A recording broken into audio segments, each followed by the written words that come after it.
환율이 올라 있으면 저희가 영향이 큰 거죠. 마진 폭이 훨씬 줄어드는 거고, 이제 환율이 계속 오르기 때문에 뭐 물건을 수입하면은 당장 오늘 갖고 오는 게 아니기 때문에 며칠씩 걸리고 하면 그동안에 또 환율이 오르면은 우리의 마진 폭, 원가 포지션은 점점 줄어드는 거죠. 그러면 지금 환율이 한 1,500원 조금 넘는데 네. 1,500원일 때 두종쿠 원자재를 수입을 하셨기도 했을 거고, 환율이 적을 때는 얼마 정도로 수입을 해보셨었나요? 적을 때는 1,400원 1,400원. 네. 그러면 이 100원의 어떤 차이가 상당히 크죠. 실제적으로 네. 한 우리나라 돈으로 치면은 뭐 어느 정도 체감이 잘 안 돼서 보통 결제액이 1,000만 원이라고 했을 때 20원만 올라도, 저는 무역을 하고 있고요. 조그맣게 수입식품 쪽으로 하고 있습니다. 수입식품이면 어떤 식품 수입하시나요? 어느 나라에? 베트남에서 냉동식품 가져오고 있고, 그다음에 최근에는 두종쿠에 들어가는 카다입 면을 터키에서 수입했고 네. 뭐 지금도 뭐 조금씩 하고 있어요. 그러면 이 수입을 해서 그 한국에서 어디 판매를 하시는 건가요? 그렇죠. 한국의 두종쿠를 만드는 업체들에게 납품을 바로 했죠. 그 요즘에 두종쿠가 되게 없어서 못 먹는 음식이잖아요. 그럼 우리- 지금은 이제 한물 가요. 지금 살짝 갔는 그래도 지금은- 아직도 지금은 갔죠. 지금은 가고 워낙 이제 대량으로 많이 들어왔기 때문에 지금은 거의 뭐 스톱된 상태라고 봅니다. 그리고 저가형 이제 중도 많이 들어왔기 때문에 어쨌든 우리 그 두종쿠에 붐을 한때 선도하셨던 선도했죠. 보이지 않는 이 그렇죠. 씨앗을 이렇게 공급을 하셨네요. 그렇죠. 그래서 대단하신 분입니다. 한창 때는 구매자분들께서 줄을 서가지고 제품을 받아가고 이렇게 했었죠. 작년 12월, 1월 그때까지는 아주 좋았죠. 와, 그러면은 일반 소비자들은 두종쿠 매장 앞에서 줄을 서는데 네. 우리 또 두종쿠 그 사장님들은 만드는 사람들은 대표님한테 또 줄을 받아가기 위해서 그만큼 이제 인기가 상당히 컸죠. 와, 돈 많이 버셨겠어요. 돈은 뭐 괜찮게 재밌기는 했어요. 네. 대표님, 우리 이번 영상의 주제가 뭐냐면 네. 환율이 최근에 많이 오른다고 뉴스가 매일 이제 보도가 올라 되고 있죠, 있어요. 지금. 네네. 네. 그래서 더 오를 것 같기도 하고 뭐 떨어질 네. 수도 있고 하는데, 이 환율이 오르면 우리 소상공인 사업자분들에게 미치는 어떤 영향에 대해서 우리가 네. 한번 얘기해보는 시간을 한번 가져보려고 해요. 저도 궁금하기도 하고. 오르면 영향이 있나요? 영향이 상당히 크죠. 어떤 영향이 구체적으로 있죠? 환율이 오르면 이제 수익 같은 경우 뭐 수출도 마찬가지겠지만 거의 달러로 거래를 합니다. 이제 달러로 거래를 하기 때문에 원산지 측에서 수출 쪽에서 수출업자가 지정한 금액 프라이스가 있잖아요. 이제 그 가격에서 한국 이제 원화로 읽었을 때 환율이 올라 있으면 저희가 이제 영향이 큰 거죠. 마진 폭이 훨씬 줄어드는 거고, 이제 계속 오르기 때문에 뭐 물건을 수입하면은 당장 오늘 갖고 오는 게 아니기 때문에 며칠씩 걸리고 하면 그동안에 또 환율이 오르면은 우리의 마진 폭, 원가 포지션은 좀 줄어드는 거죠. 자, 그러면은 지금 환율이 한 1,500원 조금 넘는데 예. 1,500원일 때 그러면은 두종쿠 수입을 하셨기도 했을 거고, 그러면은 이게 환율이 적을 때는 얼마 정도로 수입을 해보셨었나요? 적을 때는 1,400원. 1,400원. 근데 지금은 이제 거의 1,500원대 가져오니까 네. 예. 그러면 이 100원의 어떤 차이가 상당히 크죠. 실제적으로 한 우리나라 돈으로 치면은 뭐 어느 정도 체감이 잘 안 돼서 보통 결제액이 1,000만 원이라고 했을 때 20원만 올라도 4, 50만 원이 더 올라가요. 1,000만 원 기준으로 네. 20원 환율 차이가 4, 50만 원의 차이다. 그렇죠. 4, 50만 원을 더 내야지. 그 이상 나죠. 그 예. 이상 해야지. 예. 가족 자금 4, 50만 원만 해도 사실 큰 돈이죠. 엄청 크죠. 왜냐면은 이게 4, 5%인 거잖아요. 그죠. 그 1,000만 원 예. 대비했을 때 예. 1,000만 원이 아니고 1억이고 뭐 10억이고 하면은 예. 400, 500, 4천, 5천 차이가 나는. 그러니까 지금 같은 경우는 올 초 같은 경우는 어떤 일이 있었냐면은 원래 이제 오늘 송금을 해야 돼. 송금하기로 약속을 했어. 근데 아침에 환율이 너무 올라 있는. 아침에 예. 얼마 올라? 하루만 해도 얼마가 올라? 하루만 해도 막 2, 30원씩, 4, 50원씩 오르니까 올라갔다 내려갔다 하니까 그 차이가 너무 크다 보니까 그럼 우리 내일 할게, 모레 할게 이런 식으로 이제 좀 약간 변경을 하긴 하는데 결국은 계속 오르는 추세였기 때문에 네. 크게 뭐 영향은 없었지만 그래도 운 좋으면은 조금 떨어졌을 때 1, 20원이라도 떨어졌을 때 송금을 하면은 좀 세이브가 될 수 있으니까 그렇게 했던 경우가. 그 내일 하려고 했는데 내일 보니까 더 올라요. 그런 적도 있어요. 그래서 어쩔 수 없이, 그러니까 자꾸 미룰 수는 없잖아요. 네. 뭐 동네 이웃 같으면은 우리나라 사람, 같은 우리나라 사람이면 이제 뭐 양해를 구하고 사장님 한 며칠만 좀 기다려 주세요 하고 할 수 있는데, 이제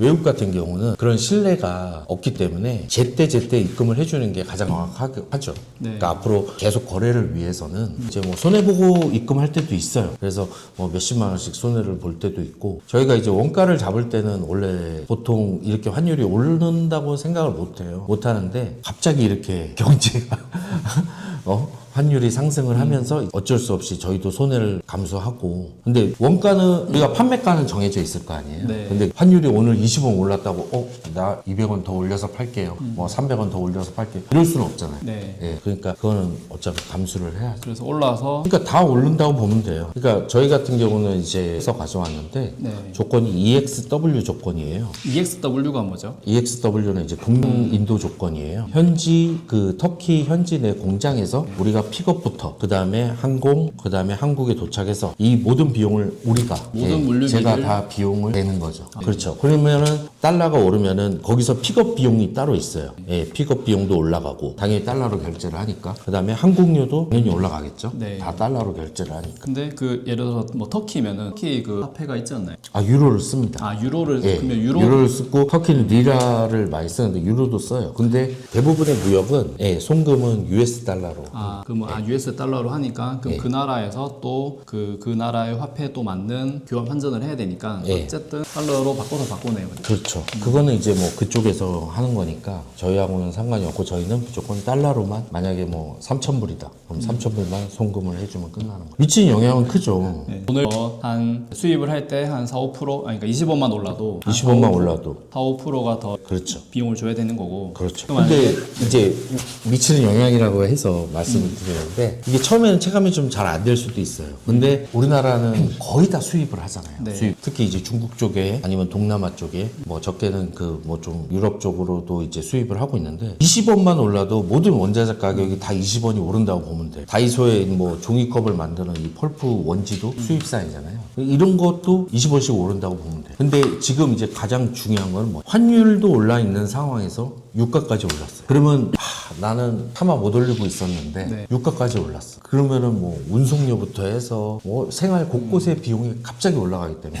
다 올릴 수 있는 명분이 생긴 거예요. 그러니까 참고 있던 사람들도 환율 좀 올라가지고 좀 안 올려야지 참고 있던 사람들도 유가가 올라가니까 바로 그냥 다 올려버리는. 지금은 이제 시작이라고 봐요. 그 아까 EXW로 가져오시니까 그 물류비를 다 대시는 조건인데 유가가 네. 오르면 이 물류비 자체가 오르니까 네. 그 전반적인 비용이 많이 든다. 네. 여기에는 이제 서차지라는 게 있어요. 항공료, 운송료 서차지. 서차지가 있는데 그거는 유류 할증료라 그래요. 유류 할증료, 예, 비행기 토독이 있죠. 비행기도 있고 저희는 이제 항공으로 가져왔으니까 비행기였고 지금 이제 베트남에서 수박을 갖고 오는 것도 냉동 수박을 갖고 오는 것도 유류 할증료가 훨씬 더 올라갔어요. 2배, 3배가 되니까. 안 그래도 요즘에 비행기 보니까 되게 많이 올랐죠. 4월부터 다 올린다고 했으니까. 이 기름값도 거의 뭐 1,900원, 2,000원 사이니까. 그러니까 20원만 올라도 40-50만 원, 4-5% 차이인데 네. 그러면은 100원이 넘게 이렇게 차이가 났잖아요. 네. 그러면은 이게 도대체 얼마죠? 100만 원 이상 나. 100만 원 그렇죠. 그러면은 한 10% 이상의 차이가 난다. 그렇죠. 10% 요거는 더 이제 주고 송금액이 적기 때문에 이 정도고. 네. 그러니까 막 저희가 베트남 같은 경우는 한 4-5천만 원 정도씩 송금을 한단 말이에요. 한 번에 예. 그거를 이제 달러로 계산하면은 보통 한 3만 달러 정도 되는데 3만 달러. 3만 달러 같은 경우는 환율 2-30원이면은 100만 원, 200만 원씩 차이가 나. 2-30원 차이도. 네. 그러니까 100원이 올랐다. 그러면은 그냥 몇백만 원, 한 300만 원 정도를 더 내야 되는. 그러니까 당연히 한국에 갖고 왔을 때 이 가격은 1,000원이 아니라 1,200원, 1,300원이 될 수밖에 없는. 사실 우리가 유통을 하는 입장에서 유통 마진 자체가 뭐 되게 크진 않을 것 같아요. 그쵸? 다시 이렇게 도매로 또 팔아야 되는 네. 입장이고. 그러면은 남나요? 이렇게 환율 올라버리면 이게 그래도 남아요. 그게 물론 남기는 남죠. 그러니까 남기는 남지만 마진폭이라는 게 있잖아요. 우리가 예상했던 마진폭. 만약에 10에서 15%를 받다 생각했을 때 절반밖에 안 되는 7%, 8%만 보고 가는 거죠. 그러다가 마진 폭이 어쩔 수 없이 너무 적어지게 되면 네. 그 가격을 올려야 되고 올려야 되면 판매가 당연히 떨어질 거고. 그러니까 악순환이 되는 거죠. 소비 심리가 축이 될 거 아니에요. 모든 가격이 올라가면서 그렇죠. 안 팔리니까 그렇죠. 그러면은 양이 줄겠네요. 네. 뭐 다른 사람들은 다 올라간 가격으로 다 똑같이 올라가니까 뭐 상관없다라는 사람들도 있는데 그건 말도 안 되는 얘기고 네. 이 사람이 가격이 올라가면 일단 주머니에서 돈을 안 끊이기 시작합니다.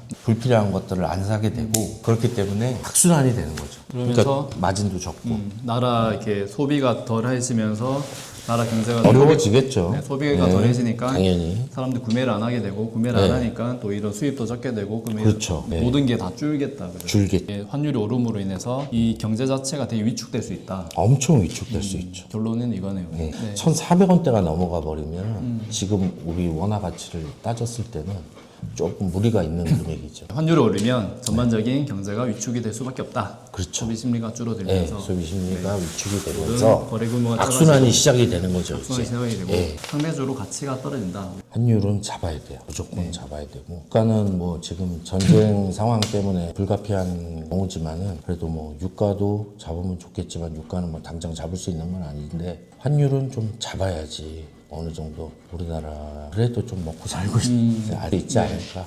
우리나라는 다 이렇게 거의 섬나라다시피 하는 나라인데 그렇죠. 거의 수입 의존도가 상당히 크니까 물론 수출도 많이 하지만은 네. 수출하는 사람들한테는 또 호재가 될 수도 있죠. 네. 그래서 이 영상을 보시는 우리 높으신 분들께서 환율을 꼭 잡아주셨으면 좋겠습니다. 잡아야 돼요. 환율은 꼭 잡아야 돼요.